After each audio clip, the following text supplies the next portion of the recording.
Hello, I'm Nige. I'm Anders. We've had a big beer, so let's do a cheeky extra, hey? Yeah, we had a Duval triple hop Citra coming in at 9.5%. It was only a little beer, Yeah, but it doesn't hasn't I've not stuffing out my head. me too. I mean, even my first big gulp. It was a big gulp, I'll grant you. But doesn't mess with you. Talk about little beers. Yeah, There's a little thing behind you. there is a little thing behind me. I and can't make it out because it's not a big one. It's too far. It's too far away, and it's too small. Bring it closer. Do I bring it closer? Let the good people see. It's a 7-inch single, people. Yes, old-fashioned. Ah, Aerosmith. Love in an Elevator. Brilliant. We'll have a natter about that in a bit. We will. And I'm sure it was not the same sort, but we'll talk about Edinburgh. Okay. Yes, I know there's a link, and I don't quite know why. Yeah. We'll come to it in a bit. Anyway, what beer you got, Anders? I've gone for an old favourite of mine, a brewery that I know and love. Very rarely go wrong. It's Northern Monk. And it's a beer called Heathen. No. It's a hazy IPA. Which we've never had on this channel before. We haven't, no. I did the necessary checks and balances. Yeah. But just came on there, and I think I might have done this one before. Yeah. I said, doesn't matter. It's cheeky extra. No one cares. Except I do. I care about the content we're giving you, people. Oh. So it comes in at 7.2%. Oh, I thought I had a pokey one. Oh, did you? Go on. I was shopping and someone had little farm shop that had the whole range of Samuel Smith's beers. And I went Imperial Stout, and that comes in at 7%. Where did you get that? Oh, some sort of farm shopping thing. Okay, yeah. Because the name Sam Smith rings around a lot. Samuel Smith beers are really good. Yeah. I can get them in various places up here quite easily. But I hadn't seen that one in the shops before. I thought, well, that's cheeky extra material. Looks proper classy, gotta say. So you got the bigger one. You might be more. Should I do that? I'll put mine in. Beer can running. There we go. So.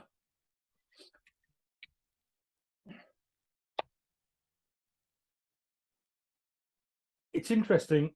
It's a conversation we can have a little bit later on, I think. Yeah. Oh, this smells like a hazy IPA should do. Lots of fruits coming through. Lots of mango, lots of pineapple. Wow. It does. Yeah, it does look like a I know you like your New England IPAs.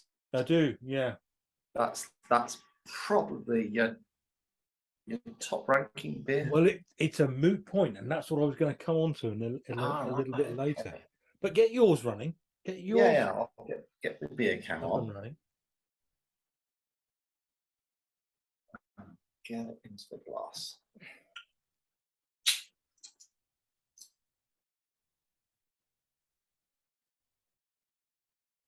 Oh, well, it's not too feisty. Good. I'm sorry, I was overcome by the beauty of it. It was a stout, wasn't it? Yes. Yeah. Imperial Stout. Oh. Just means it's a strong one. Ooh. I'm playing. Are the bubbles going quick enough that get the rest of it? Oh, just on it. Wow. That looks super sexy. I know. I was going to say the sexy thing because Flat beer, little head. There's nothing sexier There isn't. in the beer world, anyway. Well, that's actually no aroma whatsoever. Oh, really? I know there is.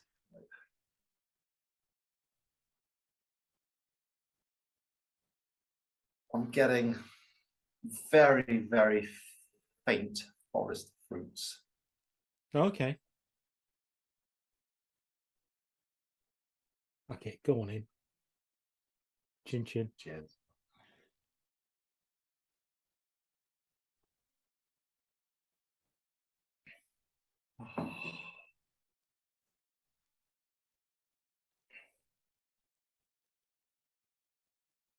Mine is lovely. It's creamy. The taste is more pineapple than mango. Very refreshing. You?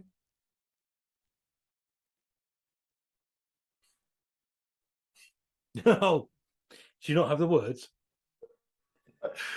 Something very peculiar has happened with this. Really? And I'm going to have to go in again because I shouldn't like this. Okay.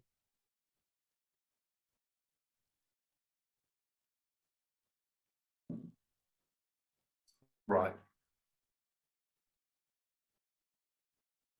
That's more chocolate. Right. My first sip, what happened there? It was a smoothness, a fruitiness going in, and a little bit of a dryness. It wasn't, it's just beautifully balanced. Mm-hmm. And then there's a little coffee bit going in there. Now, you know, I don't like coffee. No. Anyway, the coffee bit was there, and it got stronger and stronger and I liked it. Did you? And I was a bit thrown because I liked it. That's And interesting.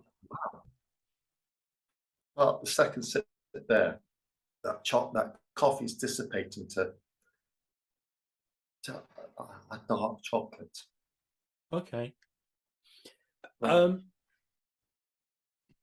This one has similarly thrown me off course. And I'll tell you for why. You and me are of the same mind.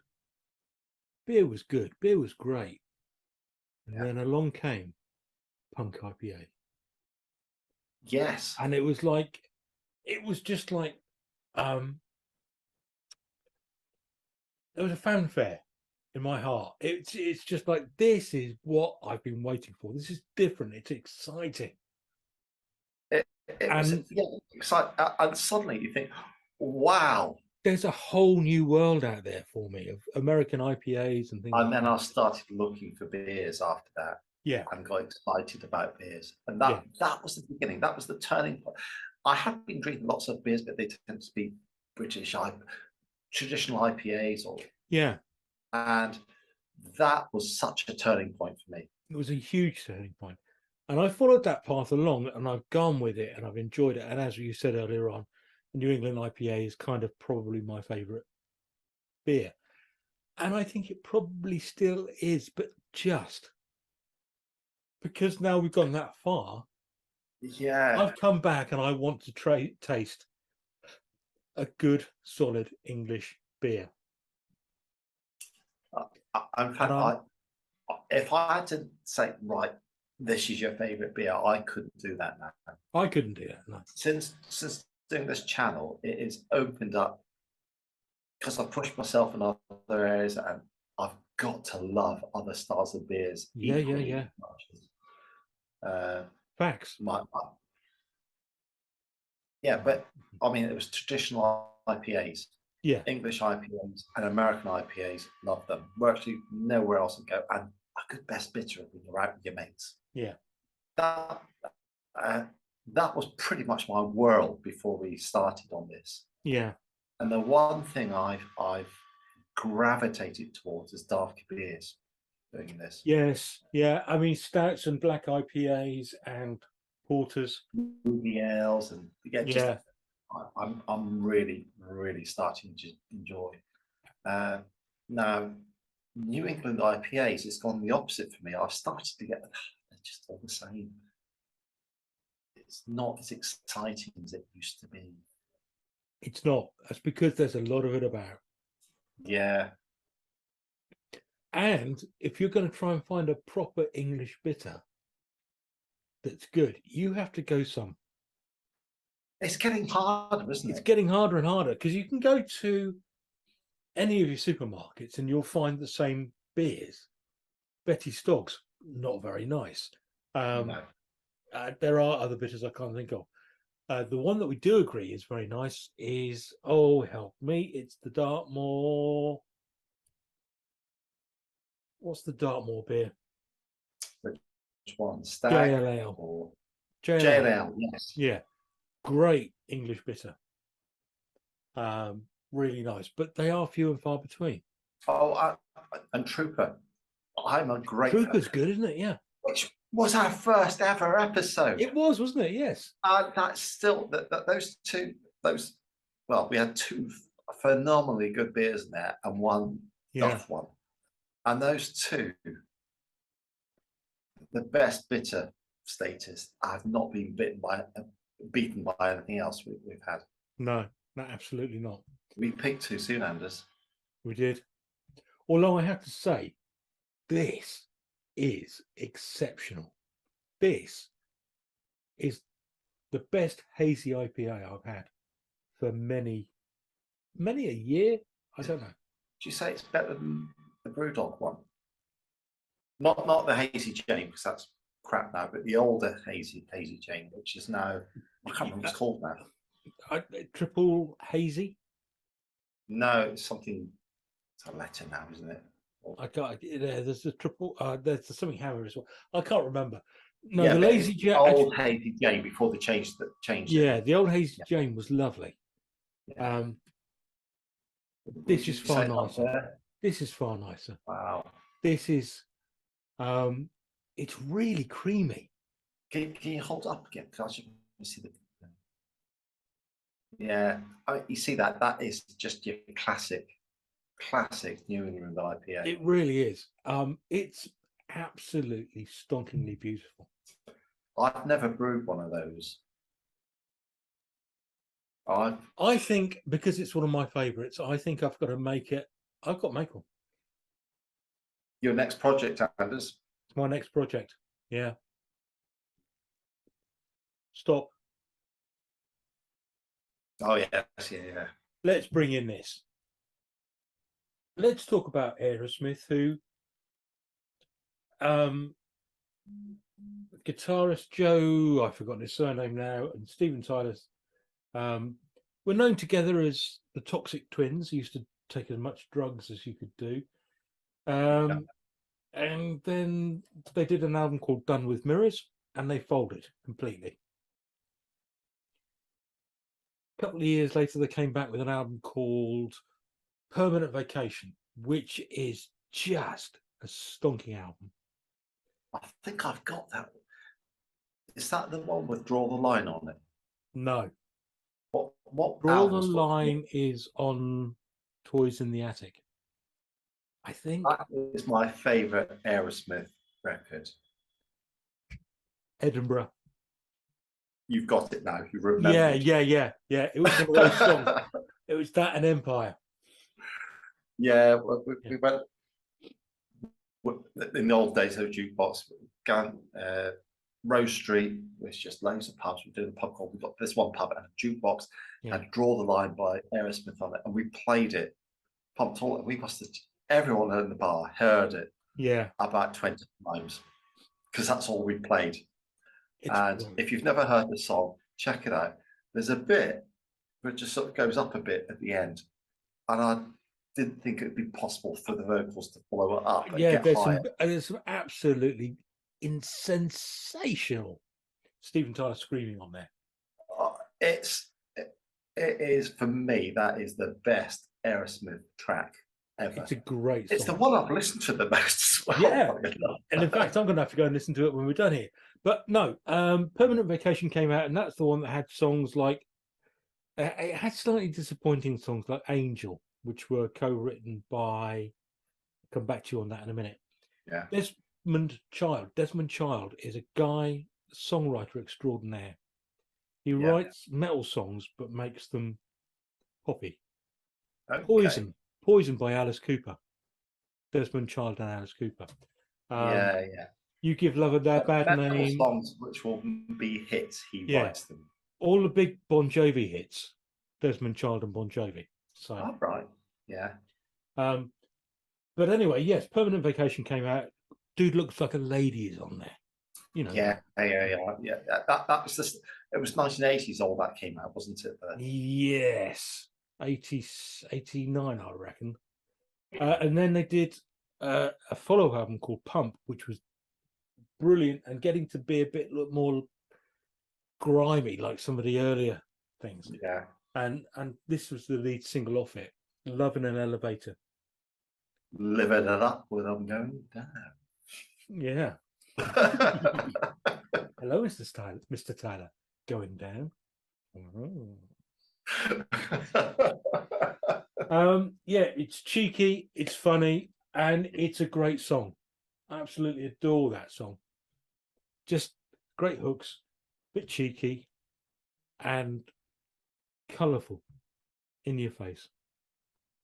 Yeah, Aerosmith, when I first discovered them, I'd heard of them. And I think the first song that I really became aware of was Dream On. Do you know Dream On? I'm not going to sing it to you, but you'd know it if you heard it. Yeah. Yeah.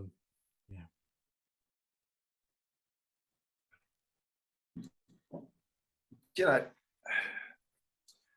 know, when we played in bands and stuff. Yeah. Yeah. You know, the guitarists, the pretty boys, guitarists would have these pedals for the guitars.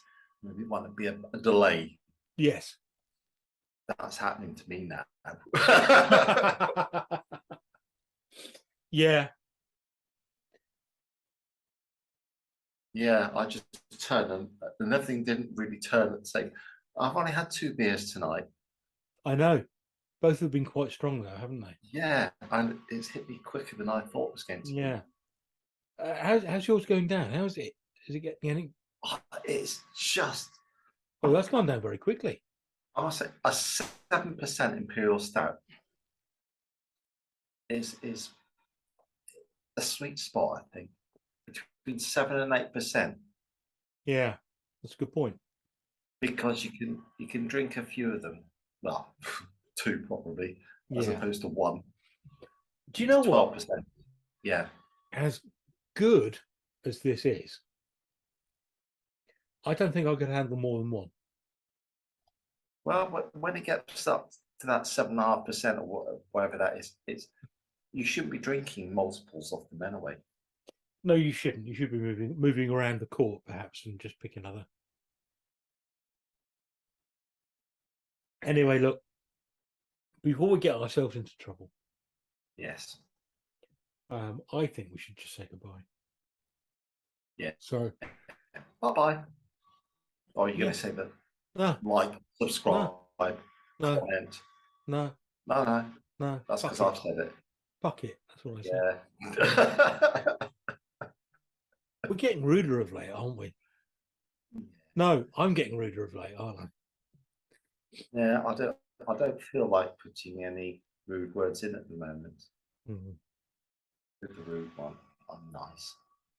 You are. Yeah, bye. Very blunt as well.